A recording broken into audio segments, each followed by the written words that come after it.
Paano nahahati ang kapangyarihan sa gobyerno ng Pilipinas? Nahahati sa tatlong sangay ng pamahalaan ang kapangyarihan sa Estado ng Pilipinas, sa Executive, Legislative at Judicial branches. Pangunahing mandato ng Executive Branch ang kabuoang pagpapatakbo sa bansa. Ito ang sangay ng pamahalaan na may primaryang obligasyon na ipagtanggol at igalang ang karapatan ng mga mamamayan sa pamamagitan ng iba't ibang ahensya na tumatalakay sa halos lahat ng mga karapatang pantao natin. Pinamumunuan ito ng President at Vice President, mga cabinet members, at iba pang mga independent agencies, boards, commissions, at committees. Sa kabilang banda, ang legislative branch ang naatasang gumawa, magbago, at magpawalang bisa ng mga batas at iba pang panukala sa bansa. Ito rin ang may mandato na siguruhing tumutupad ang Pilipinas sa mga nilagdaan nitong mga international treaties. Nahahati sa Senate at House of Representatives ang tungkuling ito. Ang judiciary branch naman ang nagbibigay interpretasyon sa batas, ang pagpapataw nito sa mga kaso at pagsusuri kung may mga batas na lumalabag sa konstitusyon.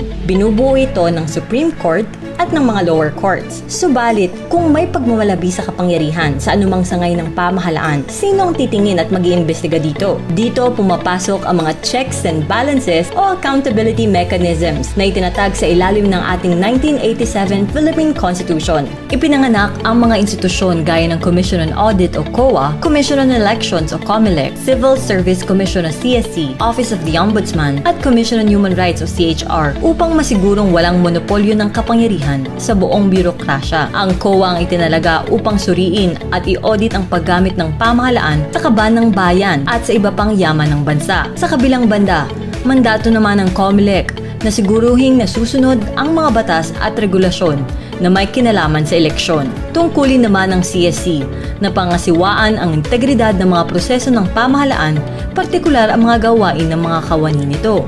Kapag mayroong mga opisyal ng pamahalaan na naakusahan ng anumang paglabag, lalong-lalo na ng mga kaso ng graft and corruption, ang Office of the Ombudsman naman ang magliliti sa mga ito. Magsasagawa ng investigasyon at magsasalita ang CHR sa tuwing mayroong paglabag sa karapatang pantawang pamahalaan, lalo na kung ang mga pinaka-vulnerable, disadvantaged at marginalized populations ang naaagrabyado.